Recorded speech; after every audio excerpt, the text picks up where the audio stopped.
Bienvenidos a otro sábado cultural, cuyo objetivo, como les he dicho muchas veces, no es hacer clases, no estoy en condiciones de nada ni ninguna cosa, sino que interesarlos en un tema, tocando el ABC del asunto, cuando mucho, para que ustedes, si quieren seguir profundizando, lo hagan, o se queden con ese ABC como me quedo yo a veces.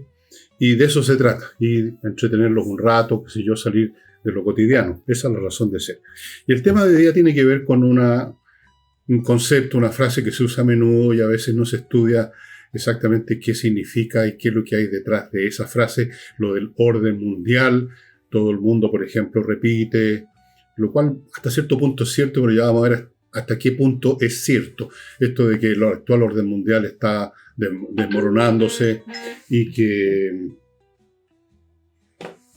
viene otro orden mundial, etcétera, etcétera, pero tenemos que ver realmente qué es lo que es verdaderamente un orden mundial, antes de hablar de que se está cayendo el actual y que viene otro en camino. ¿No les parece? Así que nos vamos a dedicar a eso hasta donde nos podemos, hasta nuestras capacidades muy modestas, y considerando también lo modesto que es este programa, que no tiene ninguna pretensión académica. Así que preguntémonos en primer lugar qué es lo que es un orden mundial. ¿Y hasta qué punto un orden mundial ha sido alguna vez mundial realmente? Partamos por ahí.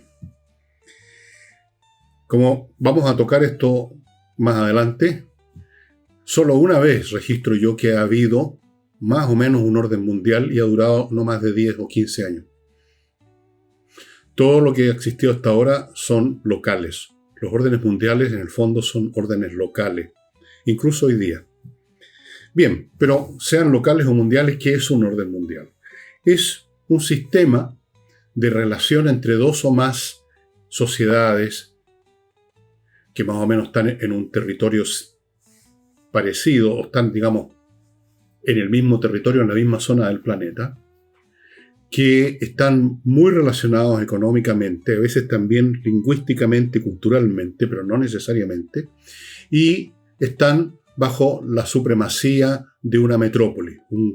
Una de estas sociedades es la que tiene el poder realmente e impone directa o indirectamente, con fuerza militar o diplomática o económica o por presencia cultural o todas esas cosas en distintas dosis, impone una manera de funcionar de ese conglomerado. Eso es un orden mundial.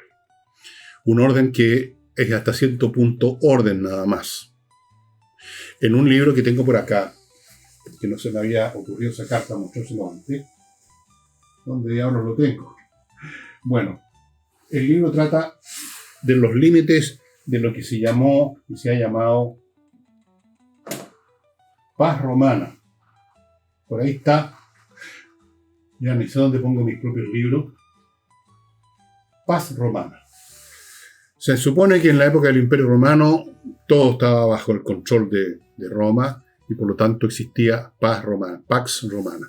Pero realmente no había tanta paz romana, había multitudes de revueltas, de esclavos, de campesinos pobres, bandidismo, guerras con vecinos, montones todo el tiempo. Es decir, el orden es hasta por ahí, no es un asunto mecánico. Primera cosa, y es local. En tiempos pasados, digamos, siglos atrás,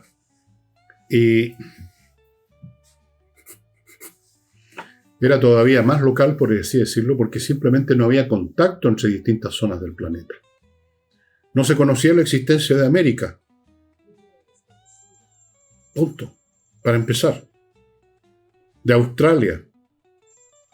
De los polos, aunque no los habite nadie, de los polos. Geográficamente el mundo no era una unidad.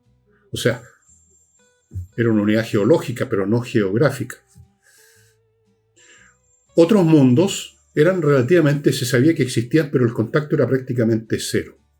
Por ejemplo, ¿qué contacto tuvo, a propósito del Imperio Romano, ese imperio con China? Cero, prácticamente cero. Se habla de que hubo una embajada en algún momento, que hubo un contacto, que había un vago conocimiento de ambas partes de la existencia del otro, pero no había un contacto sistemático importante de ninguna clase. Y se sabía que existía. Habían distintos órdenes O sea, habían distintas zonas del globo en que un grupo de sociedades estaban bajo la supremacía, más o menos subordinada a una metrópoli central que imponía su poder económico, político y militar, y también a veces cultural. Otras veces no había un predominio cultural masivo. Por ejemplo, en el Imperio Romano, la cultura greco-romana, la cultura clásica, se difundió en zonas que no habían sido parte del origen de Grecia ni de Roma, pero solo en las clases altas y hasta cierto punto. Las clases bajas, los que producían, los campesinos básicamente, seguían siendo lo que habían sido siempre desde tiempos inmemoriales. Su contacto con el mundo de la cultura, el lenguaje de la antigüedad no existía. Era mínimo si es que existía. Así que ustedes ven que estos órdenes mundiales son bastante relativos. Primero, son locales y obviamente son transitorios. Es un punto que vamos a tocar un poco más adelante. En un momento dado, coexistían, por lo tanto, varios órdenes locales. En América, aún no descubierta por Europa, aún no descubierta por nadie, debido a la geografía complicada de América, existían varios órdenes locales. En lo que es Norteamérica ahora existían algunas culturas que algunas de ellas tenían contacto entre sí, en lo que es Estados Unidos. En lo que es México existía un orden impuesto a la fuerza por los aztecas, esto un poco antes de la llegada de los españoles. En Centroamérica existía o había existido un orden cuyo centro de gravedad era la civilización maya. Después saltamos a América del Sur y tenemos alguna forma de relativa civilización en lo que ahora es Perú, con algunas expansiones territoriales hacia el sur, a lo que ahora es Chile, pero no mucho tampoco. Y esas distintas entidades no tenían contacto entre sí. Literalmente no. Después tenemos Europa, lo que ahora es Europa, donde coexistían el Imperio Romano, dentro del cual había, como digo, distintas entidades sociales, étnicas y culturales, no perfectamente similares, ni mucho menos a la cultura de la antigüedad, solamente las clases altas en el mejor de los casos. Luego teníamos el mundo del Medio Oriente, donde habían varias sociedades, en la cual dominaban los partos primero, los persas después. Y después tenemos el Lejano Oriente, con el cual no había ningún contacto. Estamos hablando de la India, de China. Después tenemos el otro orden social local, en lo que llamamos Oceanía, todas estas islas grandes, qué sé yo, lo que ahora es Indonesia, Sumatra, Java, toda esa zona del Pacífico, frente a China. Varios órdenes mundiales, no había un orden mundial. Eran mundos separados. En cada uno de esos mundos separados podía haber algún grado de dominación de una de las sociedades que lo conformaban, política, económica y a veces también culturalmente.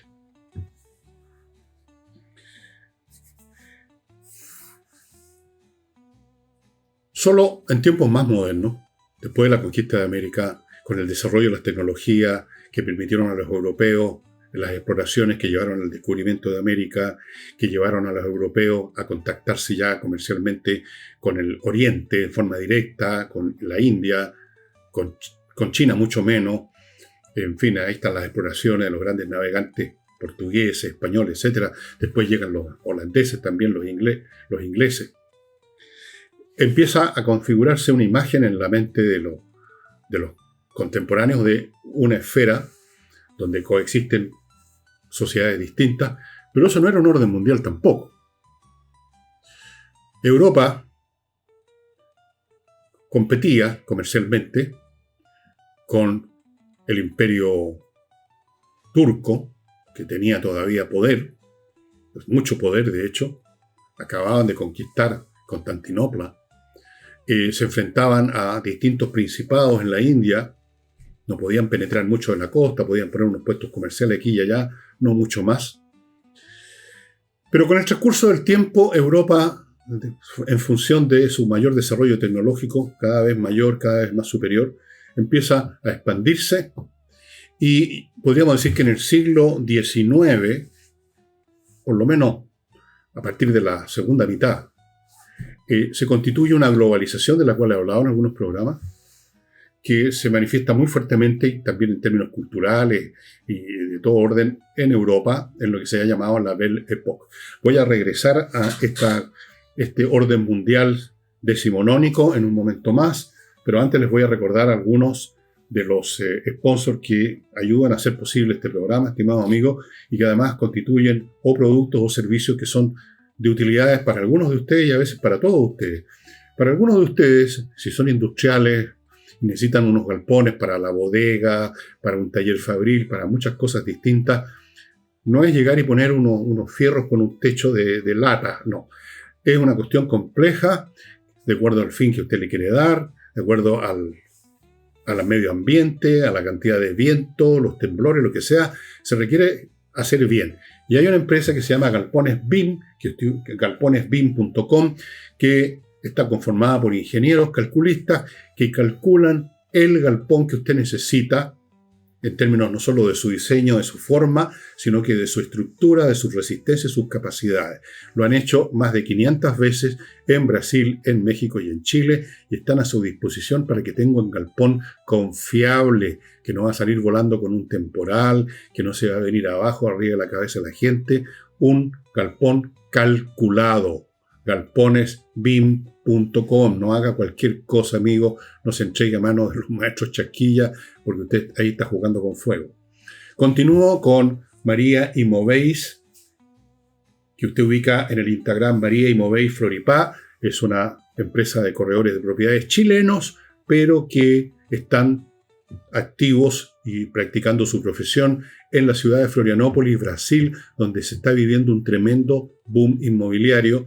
Y María y Movéis Floripá tiene un enorme catálogo de propiedades en Florianópolis y los invito a ustedes a adquirir propiedades ahí y obtener las rentas tremendas que está dando la propiedad inmobiliaria en Florianópolis. El año pasado fluctuaban, el año 24, entre el 30 y el 40% las rentabilidades. Es una excelente oportunidad de inversión en Florianópolis, una ciudad que, como digo, está viviendo un momento de expansión inmobiliaria. Y María y Movéis Floripá es una empresa chilena que los va a ayudar en todos los pasos, desde el momento que usted llega a Florianópolis hasta el momento en que compra, que firma. Tiene montones de ventajas más que yo lo invito a conocer en el sitio de ellos. Continúo con el suplemento Vito para sus mascotas, para que sus mascotas estén más sanas y más contentas, menos visitas al veterinario, ahí se ahorra un montón de plata.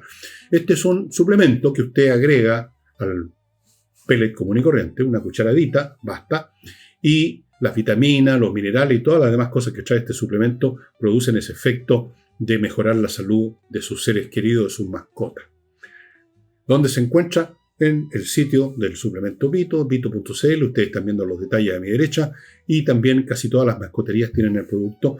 Y termino con Oxibiota, el sobrecito que le he mostrado tantas veces, que trae un polvito que mezclado con agua en un recipiente de 1 litro, litro y medio, se convierte en una colonia de bacterias aeróbicas que destruyen las que inician la descomposición, que a su vez es la causa directa del mal olor. Usted va a la raíz del problema, no lo tapa. Es decir, si hay malos olores en su cocina, que normalmente brotan del fregadero, donde usted lava los platos, usted vierte ahí y esta colonia de bacterias se va a encargar de instalarse en toda la red de cañería y va a destruir a las que producen la descomposición de cualquier fragmento de comida que usted lavó del plato. Se convierte en descomposición, se producen malos olores. Bueno, esto lo va a evitar. O en la cámara de la casa, donde confluyen todas las aguas servidas, o en el baño, o en el jardín. Usted lo puede vaporizar también, no solamente verter. Y ahí está, listo. De raíz el problema con Oxibiota. Bueno, a mitad y para adelante del siglo XIX se conformó el momento en que Europa era el poder dominante en todo el planeta por razones de mucho mayor desarrollo de la ciencia y la tecnología. Eso es una historia aparte, por qué se desarrolló tanto la ciencia y la tecnología en Europa y no así en otros países, en otras sociedades, en otras culturas. Ese es un tema como para otro sábado, creo yo, es un tema muy interesante. El hecho es que ocurrió.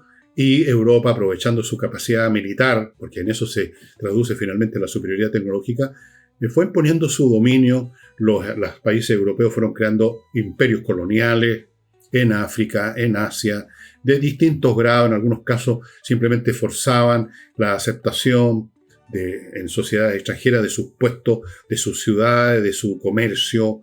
En otras partes simplemente convertían una zona en provincia o colonia de frentón, con dominio político, administrativo, militar y habitado por colonos de la metrópoli. Muchas variantes, buscando poder militar, buscando prestigio, buscando comercio.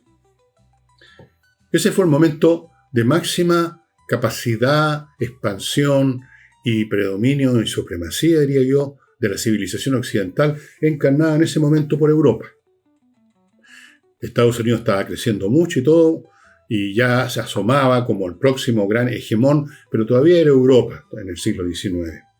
Y especialmente dentro de Europa, Inglaterra, donde se inició y se desarrolló más por largo tiempo, por lo menos 5 décadas, en la tecnología industrial y militar. Seguido casi muy de cerca, digamos, por Francia, Alemania, etc. Digo etcétera, en realidad no debería decir, porque muchos otros países europeos quedaron muy a la cola. Italia, que no existía como país hasta digamos, bien entrados en la segunda parte del siglo XIX. España también se quedó atrás. Países que están en lo que ahora son Hungría, Checoslovaquia, Eslovaquia, la República Checa, también se quedaron atrás. Digamos, los países centrales de Europa estaban más o menos a la par en desarrollo y eran los que hicieron los grandes imperios coloniales. Pero eso no fue un orden mundial tampoco. No pudieron realmente conquistar China, y tampoco lo pretendieron. Lo más que hacían, le forzaban la mano a los chinos, que eran militarmente muy débiles a pesar de su enorme población, ya en ese entonces grande, era conseguir concesiones territoriales, ciudades donde podían llegar los europeos a instalar sus propios barrios con su propia administración y legislación, y ahí constituirlos como centros comerciales. Le impusieron a China muchas cosas. Y, abro paréntesis, parte de los motivos que tiene China ahora para mirar al resto del mundo con deseos imperiales, como para tomar una revancha de lo que hicieron con China en el siglo XIX, los europeos. Entonces, no era un dominio de China. La India se convirtió en parte del Imperio Británico, sí, pero no China. Tampoco en esas zonas de Oceanía se pudieron, digamos, los europeos instalar cómodamente y en fuerza, siempre forma local. Dominaban el comercio, dominaban la tecnología, pero era un orden hasta cierto punto nada más. Y este cierto punto dura mientras esa supremacía tecnológica y militar dura, no más que eso.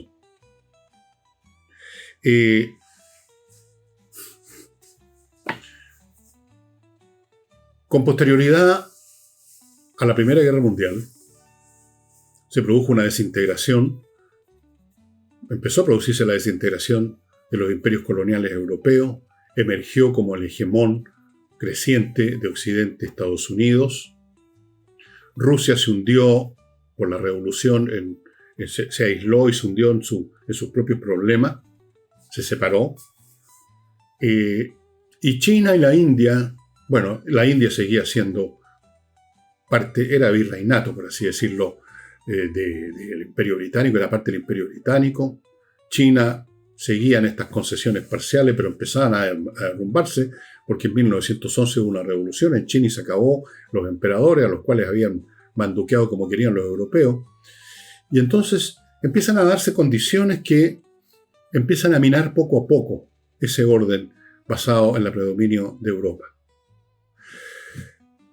Con la Segunda Guerra Mundial emerge un nuevo, ahora llamado orden mundial, pero que, vuelvo a repetir, nunca fue mundial, nunca ha sido mundial, más adelante sí, pero por muy breve plazo, porque en el fondo lo que emergió fue un mundo bipolar, dos órdenes mundiales claros que constituyen los protagonistas de la llamada Guerra Fría. El mundo occidental, con Estados Unidos como hegemón, y el mundo socialista, con la Unión Soviética como hegemón. China empezaba su revolución, llegó Mao Zedong, pero estaba todavía hundida en su miseria, en su pobreza tremenda, estaba aislada, encerrada en sí misma. La India se libera, deja de ser parte del Imperio Británico, pero también tiene que reconstituirse, tiene problemas con una parte que se convirtió en Pakistán, de lo que había sido el virreinato de la India. Entonces, hay como máximo 2 órdenes locales, cada uno de los cuales considerándose un orden mundial, cada uno de los cuales compitiendo y en estado de beligerancia potencial latente con el otro. Es por eso que se habla de la Guerra Fría. Fría porque no hubo un intercambio directo de guerras, pero sí pelearon por proxy, por intermediarios. La guerra de Vietnam fue una guerra de intermediarios con Rusia. Antes de eso, la guerra de Corea. Ya los chinos estaban, digamos, empezando a emerger como un poder, y los chinos intervinieron en la guerra de Corea. Y esas eran guerras por intermediarios, en cierto sentido. Salvo en la guerra de Corea, donde hubo un enfrentamiento directo entre tropas norteamericanas y tropas chinas. Pero en general, la Guerra Fría fue fría porque no hubo un intercambio nuclear, no hubo y si hubo algunas escaramuzas por aquí, se mantuvieron, digamos, bajo cuerda para no desatar una guerra nuclear.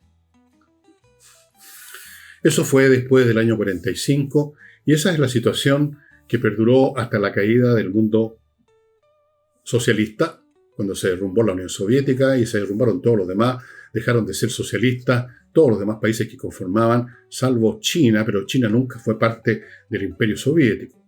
China estaba conformándose como aisladamente todavía, ahora pretende ser imperial, se estaba constituyendo como un poder, emergiendo poco a poco, lentamente, con muchos retrocesos, con muchas muertes, con muchos desastres internos brutales, muchos de ellos iniciados y protagonizados por Mao Zedong.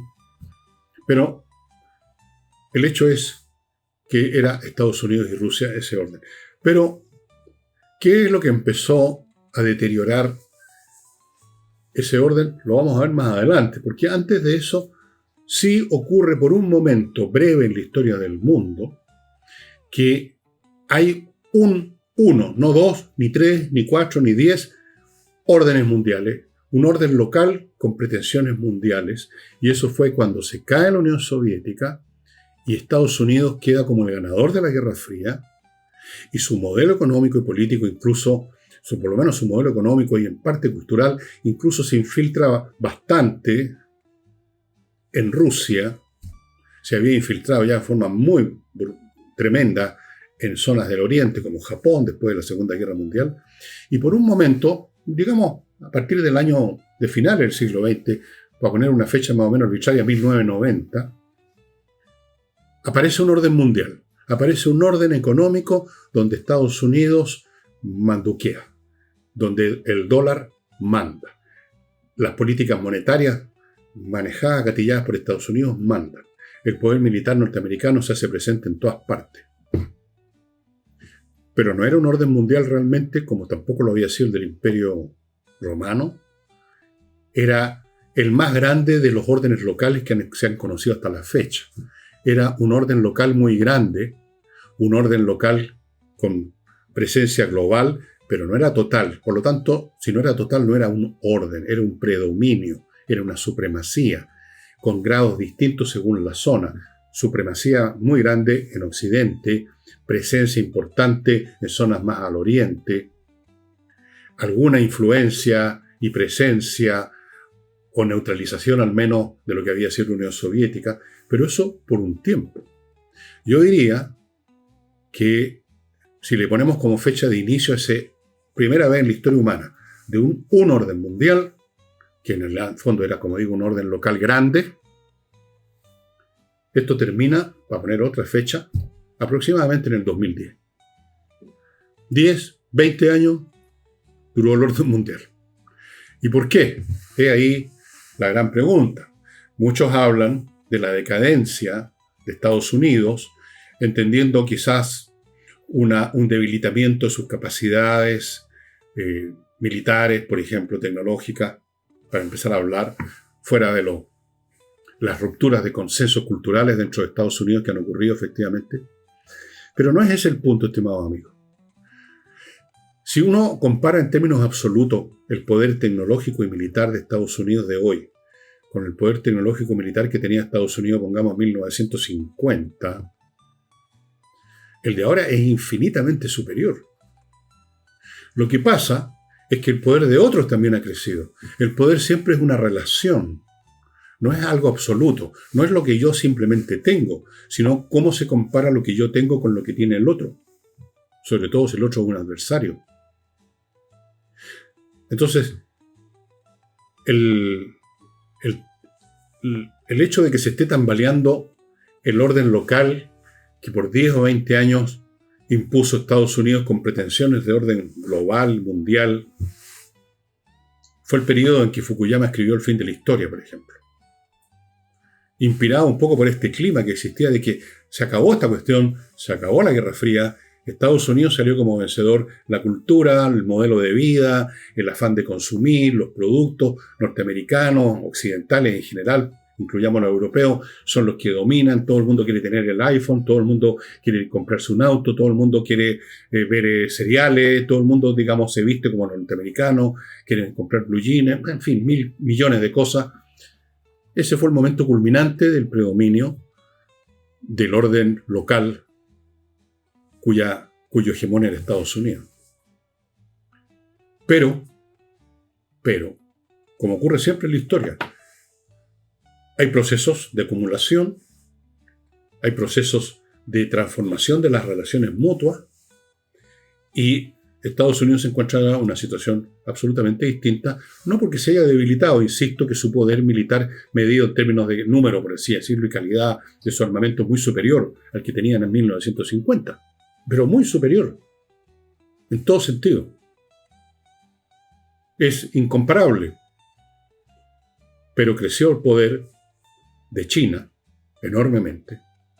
Aparecieron otras potencias nucleares, Pakistán, la India.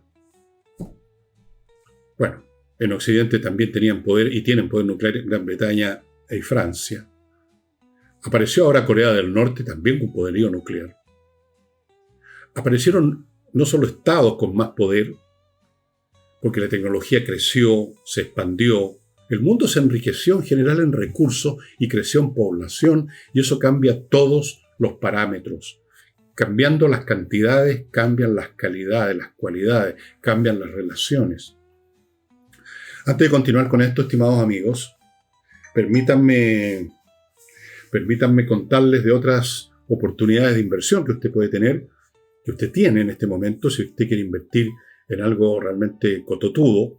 Y es, por ejemplo, el caso de Leblon Construction Inc., que es una empresa constructora cita en San Diego, California, Estados Unidos, pero de propiedad de un chileno que se fue ya hace años. Fundó esta empresa, la empresa le empezó a ir bien, creció, pero naturalmente como buen empresario quiere seguir creciendo. Es un empresario que crece, no un rentista. Por lo tanto, invita a los chilenos que quieran participar en las inversiones de Leblon Construction Inc., que ha tenido mucho éxito, ha construido toda clase de establecimientos, de viviendas, establecimientos comerciales, montones de cosas, que inviertan. La inversión mínima sí es cuantiosa, son $2 millones. Cuantiosa para mí y para ustedes, que somos seres comunes y corrientes, pero no para los inversionistas. Los inversionistas son personas que hablan a niveles de millones de dólares. O sea, ese es realmente un inversionista. Bueno, aquí tienen una oportunidad, Leblon Construction Inc., que ustedes ubican en el sitio leblonconstruction.com. Hay un teléfono, averigüen todos los detalles que quieran para los interesados en invertir en el mercado más seguro del mundo, el mercado norteamericano. Sí, usted tiene que poner $2 millones como mínimo, pero las ganancias también son en millones de dólares.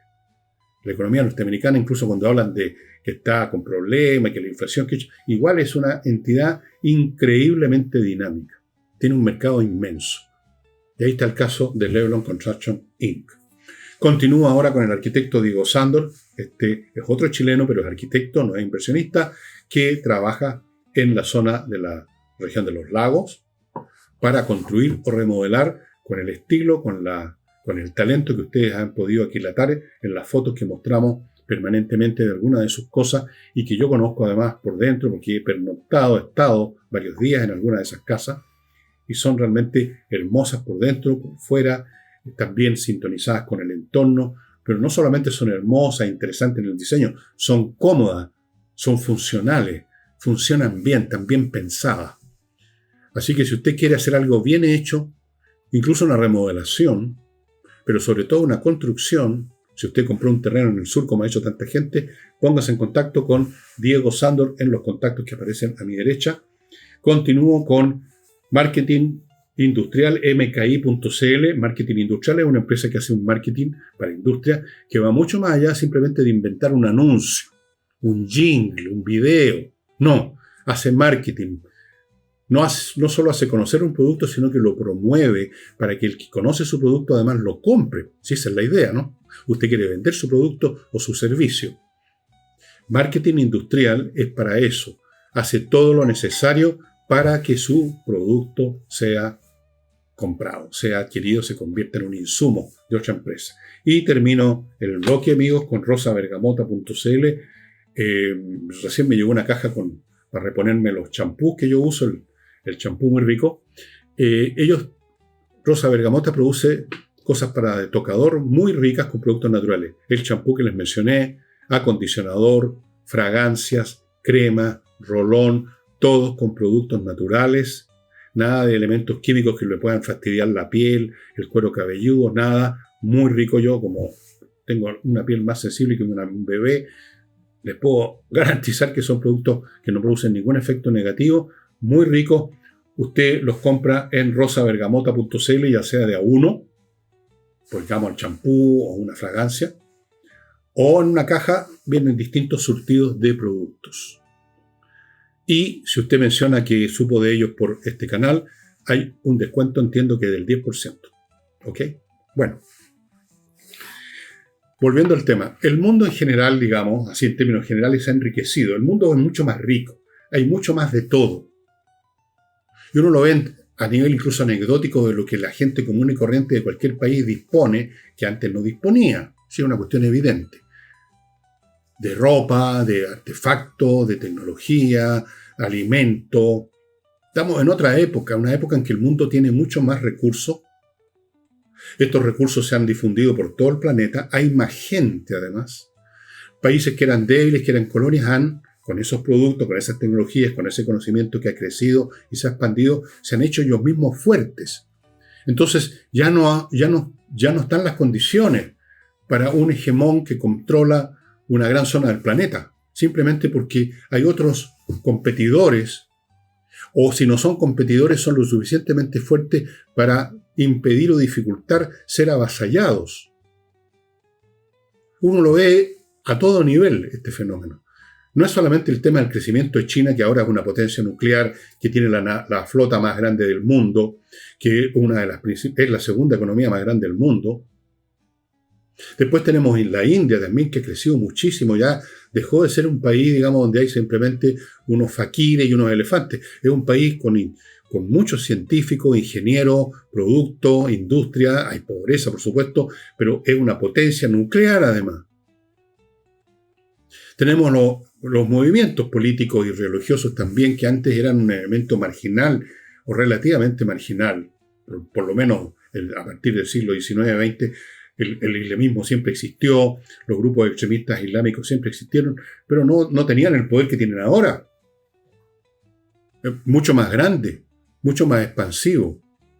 Irán no era una potencia en ningún nivel hace 50 años atrás. Miren ahora Irán, a pesar de que fueron derrotados por los israelitas y probablemente que los derroten nuevamente, si hay otra guerra como probablemente va a producirse, pero más que nada estaban intentando producir bombas nucleares.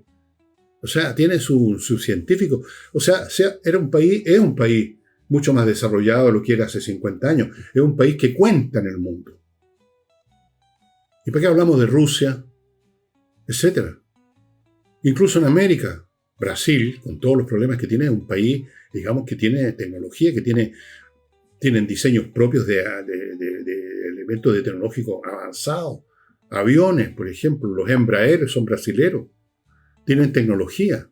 Es un país potente, Brasil. Entonces, en un mundo así, donde ya no están los otros, unos nativos andando en canoas con arco y flecha, sino que son países con armamento nuclear, con poblaciones masivas, con desarrollos, digamos, en gran escala, el poder del hegemón, por términos relativos, decae. No porque decayó internamente Estados Unidos, no porque ahora tiene menos fuerza que hace 50 años, tiene más fuerza, pero los otros también. Y eso es lo que pone fin a este orden local con pretensiones mundiales que nunca alcanzó a ser realmente mundiales. Y estamos teniendo un mundo que no va a ser multilateral tampoco. Porque el concepto multilateral tiene ciertas connotaciones de, por así decirlo, cierta equiparidad y conveniencia mutua. Multilateral, o sea, yo te doy, tú me das, compartimos, digamos, hacemos un comercio equitativo, intercambiamos productos culturales, nos conocemos unos a otros. Eso es lo que más o menos está reverberando detrás del concepto multilateral. Todos nos beneficiamos, pero en realidad no es así. No es así. Lo que vamos a un mundo multipolar, que es una cosa muy distinta. Un mundo con Estados Unidos manteniendo su poderío político, o sea, militar, tecnológico, hasta donde le alcance ahora. Europa, que se están tratando de rearmar, que están tratando de levantar cabeza después de décadas, digamos, de estar echados para atrás, disfrutando la prosperidad, el refinamiento, la paz. Tenemos Rusia, un país que está con muchos problemas, pero que quiere revivir su poderío de la época de la Unión Soviética. Tenemos China, que quiere ahora sí salir de las fronteras de China y está viendo, digamos, expandirse, se ha expandido comercialmente por todo el planeta, ha invadido la economía norteamericana, lo ha invadido todo, está en todas partes, pero ahora tiene otras pretensiones, tiene pretensiones políticas, militares, quiere invadir Taiwán, quiere avasallar otros países, está con un ánimo imperial. Después tenemos la India. La India todavía no manifiesta ninguna intención imperial, pero es un país que está creciendo, es un país que es el país más poblado del mundo ahora, no China. Es un país nuclear. Y así sucesivamente. Distintos polos. Va a un mundo multipolar, donde las relaciones entre estos polos van a ser muy dificultosas. La historia nos da muchos ejemplos de esto. El Imperio Romano, por ejemplo, y eso que el mundo estaba muy aislado, existían partes completas del planeta que no tenían contacto unos con otros, pero el Imperio Romano no solo vivió en esa famosa paz romana, que no sé dónde dejé el libro durante siglos, pero con muchos conflictos internos, sino que también estaba permanentemente en conflicto con Oriente. Permanentemente estaban o intermitentemente en guerra con los persas, con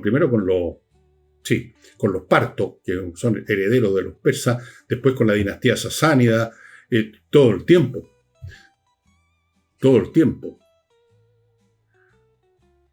Vamos a una era distinta a la que muchos fantasearon allá por los 90 del siglo pasado, de un mundo unificado, globalizado, todos conformes con el modelo liberal, económico que es el que funciona, el socialismo derrotado, el comunismo derrotado, todo el mundo entrando de a poco o de a mucho en la cultura occidental, digamos, adhiriendo a la cultura occidental, un poco lo que pasó con Japón. Todos, digamos, entrando en un mundo más pacífico, sin guerra. Esa era la fantasía que teníamos todos, o que teníamos mucho, y yo no la tuve nunca, la verdad. Pero eso no va a ocurrir. Ya no está ocurriendo. Tampoco se trata de que Estados Unidos va a ser reemplazado por China. Esa sería otra fantasía. No.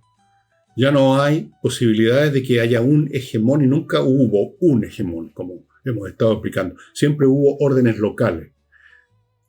Pero ahora que el planeta está comunicacionalmente unificado, geográficamente podríamos decir unificado, y en muchos sentidos con muchos contactos más comerciales que antes, aún así no vamos a tener un orden mundial.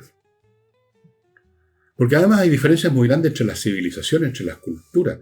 La distancia que hay entre llamemos el mundo chino y el mundo occidental es abismal. Piensen simplemente en el idioma de ellos. No es solamente un idioma distinto, es otra estructura mental la que está en el idioma chino. Es otra estructura cultural. Es un mundo completamente distinto. No por nada, este historiador Huntington hablaba y escribió un libro que tuvo popularidad en un momento dado, después los académicos lo empezaron a hacer pedazos, pero la verdad es que había mucho de verdad en ese libro, el choque de civilizaciones, ese choque de civilizaciones que ha existido siempre, desde la época de las guerras médicas entre los griegos y otra vez Oriente, Occidente y Oriente. Quizás la cosa no sea tan en blanco y negro, bastante más complicada, pero las diferencias culturales, la manera como estamos constituidos los seres humanos, que produce incluso conflictos dentro de una sociedad entre distintos grupos y entre distintos individuos, la manera como tenemos de captar el mundo, de valorarlo, de evaluarlo, entre una civilización y otra es muy grande la distancia, muy grande. Entonces, no vamos a un mundo globalizado, unido comercialmente, políticamente, pacífico, todos tomados de la mano, yendo al desarrollo, que era la fantasía que existía en Europa durante la Belle Époque, de la cual yo les he contado en distintos programas. La fantasía de que este era un proceso continuo y que solo faltaba que a este mundo globalizado, europeo, súper refinado, se fueran uniendo otras secciones del mundo poco a poco, fueran entrando hasta conformar todos una familia feliz. No ocurrió. Lo que ocurrió fue la Primera Guerra Mundial. Y nosotros, aquí, nos hicimos la misma fantasía en los años 90, y ya esa fantasía, yo creo, salvo en algunas personas demasiado ingenuas, ya no existe. No va a haber un orden mundial en este momento. Yo no sé lo que va a ocurrir en 100 o 200 años más, pero dentro de los órdenes de magnitud temporal razonables que uno emplea, no va a haber tal cosa. Tenemos un mundo multipolar y tenemos más guerra. Cosa que les anuncié, que estábamos entrando en un periodo de guerra hace rato, y así ha sido, y eso va a seguir creciendo. Y cuando llegue algún grado de estabilidad, van a aparecer nuevos conflictos militares. Eso es inevitable por el afán humano de obtener hegemonía, de obtener más beneficio, por miedo al poder del otro, por todas las razones que ya elucidó claramente un historiador del siglo V a.C., Tucídides, en la guerra del Peloponeso. La guerra no es eliminable, salvo que la naturaleza humana cambie completamente, y no lo veo por dónde todavía. ¿Quién sabe lo que va a suceder cuando las inteligencias artificiales, digamos, tengan un peso mucho mayor que el que tienen ahora, que ya es muy grande? Ahí vamos a ver quizás cambios de fondo que van a cambiar, digamos, el rumbo completo de la historia humana. Pero mientras tanto, asumiendo que más o menos va a seguir siguiendo las mismas líneas de siempre, yo pronostico, profetizo un mundo multipolar en estados de conflictos latentes o reales, parciales o no. Y dentro de estos posibles conflictos está el fantasma de la guerra nuclear. Ese fantasma ha vuelto a aparecer, se nos apareció de nuevo, después que parecía en los años 90 que se había acabado, que los países se estaban desarmando, habían tratados nucleares. Ese temor ha vuelto a aparecer, ese espectro ha retornado con fuerza, y no considero nada de improbable que tengamos en algún momento, entre ahora o el próximo año o el subsiguiente, hasta un espacio temporal de unos 5 o 10 años, no sería raro que tuviéramos un enfrentamiento nuclear entre las grandes potencias. Y mientras tanto vamos a ver un desarrollo de nuevas guerras y guerritas por todos lados, como ya está ocurriendo, incluyendo América del Sur. Así es.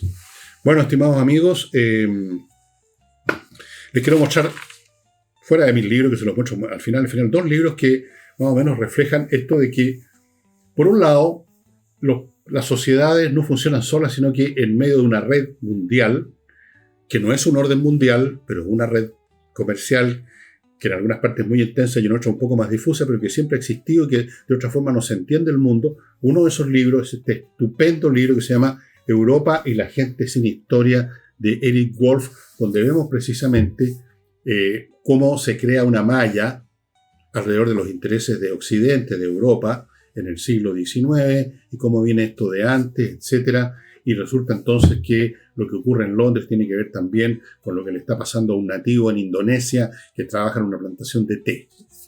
Y el otro libro que lo estoy leyendo todavía, ya está marcado, es este, Trade Dominion, cómo se conformó y cómo lucharon entre sí los europeos en el periodo que va del siglo, desde el momento del descubrimiento de América, pero poco después del siglo XVI y XVII, hasta el siglo XVIII, cómo se fue conformando estos imperios, estas luchas comerciales por apoderarse de espacios comerciales, por apoderarse de colonias, por generar colonias o por lo menos generar predominios comerciales y sacar a los otros. Ahí vienen las grandes guerras europeas del siglo XVIII, especialmente entre Inglaterra y Francia. También estuvo involucrado España muchas veces, Prusia, pero sobre todo el gran conflicto entre Inglaterra y Francia por el dominio de colonia, por el dominio comercial del mundo, del comercio en América, del comercio con la India, del comercio por todos lados. Muy interesante, Trade Dominion, los imperios ultramarinos europeos en el siglo XVIII.